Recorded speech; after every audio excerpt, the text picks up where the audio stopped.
Imagine walking into a village of 1,700 people. The clay pots in the kitchens are still filled with grain.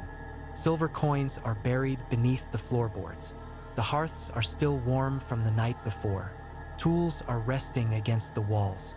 But there isn't a single human being anywhere. There are no signs of a struggle. No bodies, no blood, no tracks leading away into the sand. Just silence. This is Kuldhara, a village in the Thar Desert of India that vanished overnight in 1825. And for 200 years, it has remained completely, utterly abandoned. Because the people who left didn't just lock their doors. They cursed the very earth beneath them. To understand why this abandonment was so shocking, you have to know what Kuldhara used to be. In the late 18th and early 19th centuries, the Thar Desert was a harsh, unforgiving place. But Kuldhara was a miracle. It was home to the Paliwal Brahmins, a community famous for their ingenuity. They had figured out how to harvest rainwater, channel it through hidden underground canals, and make the desert bloom. While other settlements starved, Kuldhara thrived. They grew wheat, cotton, and sugar. They built beautiful stone houses with intricate carvings and wide courtyards. They were wealthy, educated, and deeply connected to their land. They had lived there for centuries. They thought they would live there forever, until the Prime Minister arrived. In 1825, the region was ruled by the Maharaja of Jaisalmer.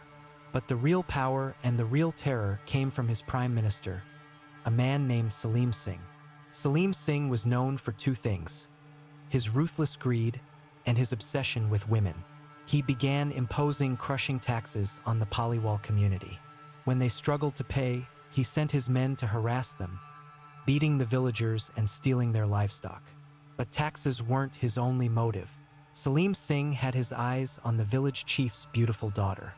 He delivered an ultimatum: hand over the girl to him or face the wrath of the state's army. He gave the village exactly one night to decide. For the Paliwal Brahmins, this was an impossible choice.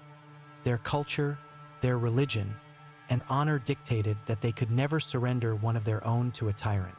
But fighting the Maharaja's army meant certain death for every man, woman, and child in the village. That night, the elders of Kuldhara did not sleep. They gathered in the center of the village around the sacred fire and held a council.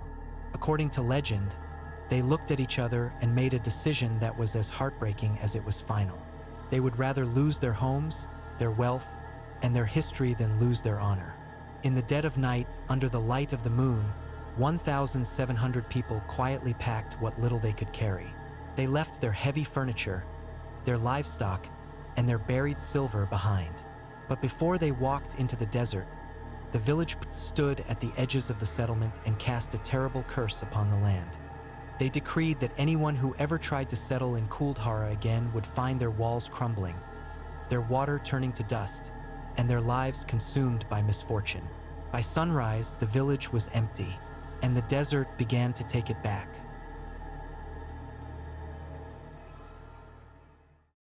What happened to the people of Kuldhara? No one really knows. Some say they migrated to other parts of India, scattering so far that they lost their shared identity. Some say they were slaughtered in the desert, but there is no mass grave. There are no historical records of a battle. All that remained was the village.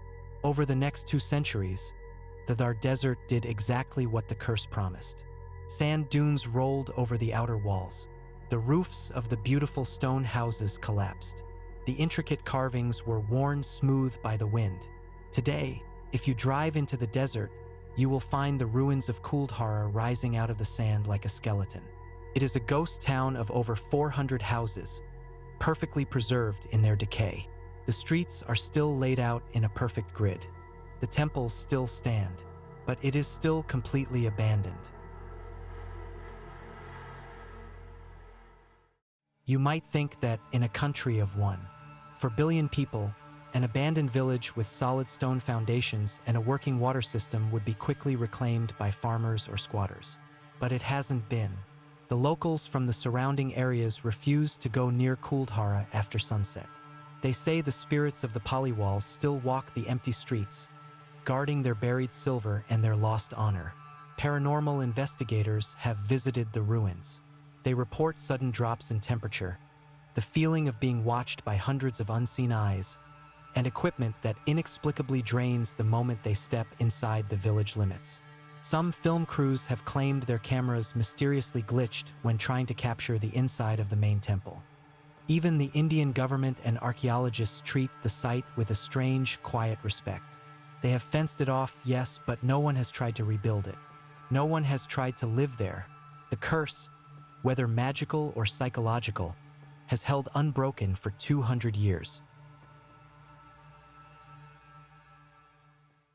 Kuldhara is a monument to a choice that most of us will never have to make.